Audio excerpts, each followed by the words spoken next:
नमस्कार मित्रों, मैं फिर से लेके आ गया हूँ आपके लिए एक नया वीडियो।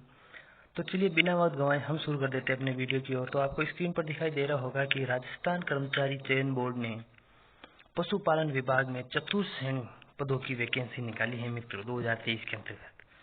तो चलिए शुरू कर देते हैं। तो आपको बताना शुरू कर देते हैं हम कि चतुर्थ श्रेणी सेवा पदों के लिए वैकेंसी निकाली है पशुपालन विभाग के अंतर्गत, जिसमें नॉन टीएसपी एरिया के 5281 और टीएसपी के 653 पद हैं। टोटल पद 5934 पद दिए हुए हैं। इसमें बताया गया है कि आप जो ऑनलाइन एप्लीकेशन है मित्रों, वो 3 साइटों से भर सकते हैं। यानी 3 वेबसाइट आपको दी हुई हैं, जिसमें आपको स्क्रीन पर दिखाई दे रहा होगा RSMSSP, RSSB और SSO। ये 3 ऑनलाइन वेबसाइट से आप फॉर्म भर सकते हैं। और फॉर्म भरने में ये कंडीशन है कि आपका OTR यानी वन टाइम रजिस्ट्रेशन होना जरूरी है। अगर नहीं है तो पहले ये करना होगा, उसी के बाद ये आपका फॉर्म भरा जाएगा। ठीक है मित्रों, आगे चलते हैं और आपको बताते हैं कि इसमें किस कैटेगरी की कितनी वैकेंसी आई हुई है। तो चलिए मित्रों, आपको बता देते हैं कि नॉन टीएसपी एरिया के अंतर्गत किस कैटेगरी में कितनी वैकेंसी है। तो चलिए शुरू करते हैं।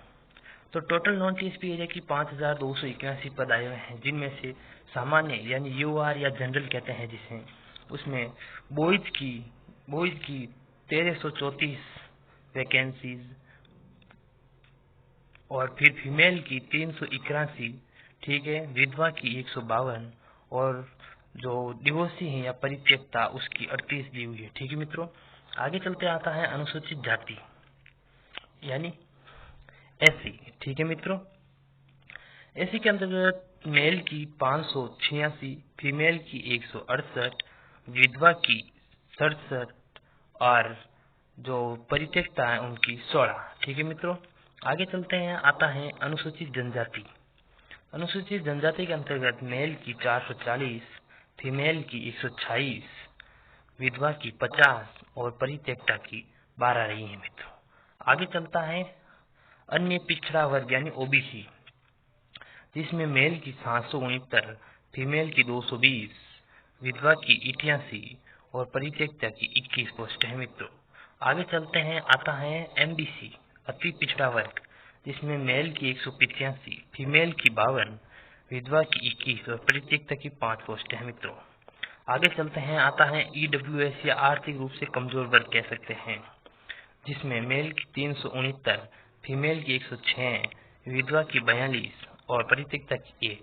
और फिर अंत में आता है 12 जिले की शहर या जनजाति, जिसके अंतर्गत मेल की 17, फीमेल की 5, विधवा की 1 और परित्यक्ता की कोई पोस्ट नहीं है। ठीक है मित्रों, इसी के साथ आगे चलते हैं और आपको बताते हैं नॉन टीएसपी एरिया में हॉरिजॉन्टल पोस्ट यानी वैकेंसी। तो चलिए मित्रों, आपको बता देते हैं कि विशेष योग्यजन के अंतर्गत यानी जो का सुनने में या देखने में जो बाध्यता होती है उनके लिए।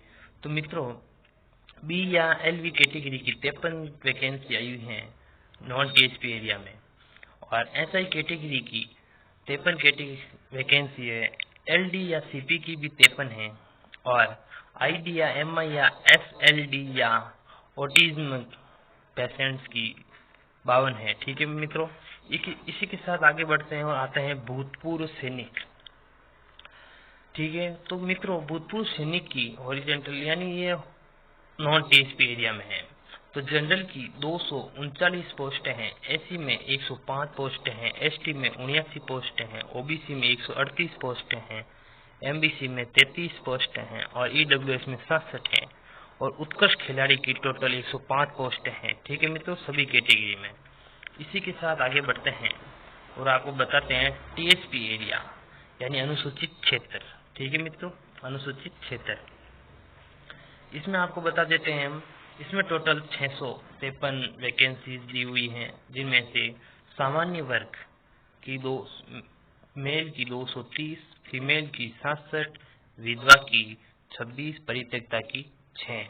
इसी के साथ आगे बढ़े तो ऐसी कैटेगरी आती है अनुसूचित जाति, जिसमें मेल की 23, फीमेल की 7, विधवा की 2, परित्यक्ता की नहीं है कोई पोस्ट।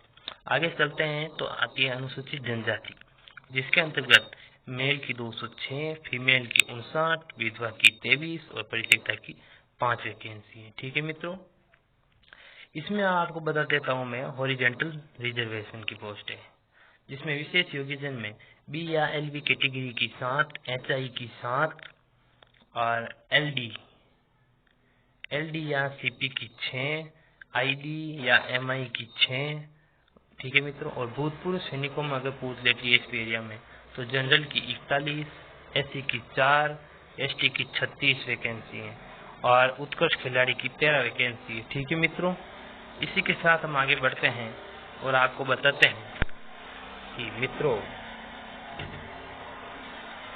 इस वैकेंसी में आगे क्या क्या दिया हुआ है उसके बारे में। ठीक है मित्रों, तो चलिए बिना वक्त गवाए हम आपको शुरू करते हैं और बताते हैं इसमें कि उत्कृष्ट खिलाड़ी के लिए इसमें 2%, देखिए आपको स्क्रीन पर दिखाई दे रहा होगा, उत्कृष्ट खिलाड़ियों के लिए 2% रिक्तियाँ जरूरी है जो 105 ऊपर दी हुई थी। ठीक है मित्रों, आगे चलते हैं। उत्कृष्ट खिलाड़ी कौन से, तो उनकी ये कैटेगरी दी हुई है, जो ये संस्था दी हुई है, जो ब्लॉक अंतर्राष्ट्रीय खेल संस्था लिखा हुआ है, ये संस्था है और ये टूर्नामेंट जिन खिलाड़ियों ने भाग लिया और वो जीते हैं। ठीक है मित्रों, उनके लिए। इसी के साथ आगे बढ़ते हैं और ये जो दिव्यांगजनों की कैटेगरी दी हुई है नीचे, बी या LV, HI, LD, CP, autism, इट्स। ठीक है मित्रों, इसी के साथ आगे बढ़ते हैं और आपको बताते हैं कि इसमें जो वेतनमान है वो पे मैट्रिक लेवल 1 का मिलेगा। हालांकि आपको शैक्षणिक योग्यता बता देते हैं हम मित्रों कि आपकी शैक्षणिक योग्यता ये दी हुई है पार्ट 6 में, सेकेंडरी लेवल आपका पास होना चाहिए, यानी 10th पास स्टूडेंट चाहिए और आपको देवनागरी लिपि में लिखित हिंदी भाषा का ज्ञान होना चाहिए और राजस्थान की संस्कृति का ज्ञान होना चाहिए। ठीक है मित्रों, ये आपकी शैक्षणिक योग्यता है। इसी के साथ आगे चलते हैं और आपको बता, नागरिकता आप जानते हो सभी भारत, नेपाल, भूटान, तिब्बत। ठीक है मित्रों, आयु सीमा इसमें बताई गई है मित्रों कि 1 जनवरी 2024 तक आप 18 साल की आयु होनी चाहिए और 40 साल से अधिक की नहीं होनी चाहिए। ठीक है मित्रों, इसी के साथ हम आगे बढ़ते हैं और आपको बता देते हैं इसके अंतर्गत हम बहुत कम समय में आपको ज़्यादा से ज़्यादा बताना चाहते हैं, इसीलिए अब आपको बता देते हैं जो पंजीयन शुल्क जमा कराने ऑनलाइन आवेदन की तिथि। तो इसमें बताया गया है कि ऑनलाइन आवेदन की तिथि मित्रों 13/10/23 से 11/11/23 तक होगी। ठीक है मित्रों, ये दिनांक पंजीयन और ऑनलाइन आवेदन दोनों की है। और इसके अंतर्गत आपको एक और चीज बता देते हैं, परीक्षा का माह अगर पूछ लें तो वो माह दिया हुआ है मित्रों, अप्रैल से जून 24 में परीक्षा होगी इसकी। ठीक है मित्रों, प्रवेश पत्र इससे 7 दिन पहले आपके ईमेल या मोबाइल नंबर पर भेज दिया जाएगा इसकी डिटेल। ठीक है मित्रों, और आपको बता दिया जाता है इसके अंतर्गत कि आपको अपनी कैटेगरी से आवेदन करना है जो इसमें लिखा हुआ है। और इसी के साथ आपको आगे बताते हैं हम जो इसमें आपके लिए सही जानकारी है वही बताएंगे, पूरा नोटिफिकेशन आपको पढ़ के नहीं सुनाएंगे, टेंशन मत लीजिए। ठीक है मित्रों,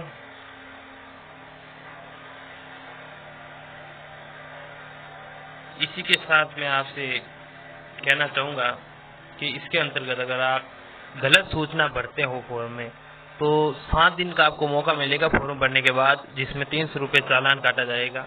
ठीक है मित्रों, तो चलिए अब आगे हम परीक्षा की स्कीम या पाठ्यक्रम के बारे में।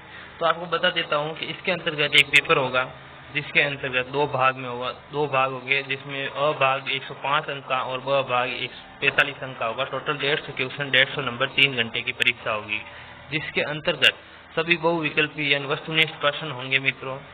1/4 इसके माइनस मार्क होंगे, 40% लाना जरूरी है और परीक्षा का स्तर सेकेंडरी लेवल का होगा। ठीक है मित्रों, अब पार्ट अ यानी पेपर में जो भाग अ है उसमें 70% बैलेंस दिया हुआ है, वो किससे आएगा तो आपको बता देते हैं। इसमें बताया गया है राजस्थान राज्य के विशिष्ट संदर्भ के साथ माध्यमिक स्तर, ठीक है मित्रों, कि सामान्य ज्ञान जिसमें दैनिक विज्ञान, गणित, सामान्य अध्ययन, भूगोल, इतिहास, कला, संस्कृति, समसामयिक आदि से संबंधित ट्यूशन होंगे। और भाग ब के अंतर्गत 45 अंक का होगा, जिसमें पशुपालन विभाग से संबंधित ट्यूशन होंगे, जैसे कि राजस्थान हमारे प्रदेश में देसी पशुओं की देसी नस्ल कौन सी है, कृत्रिम गर्भाधान, वजीकरण, संकर प्रजनन, इस प्रकार के सारी कुल मिलाकर पशुपालन के बारे में आपको जानकारी होनी चाहिए। ये सिलेबस दिया हुआ है इसका, ठीक है मित्रों।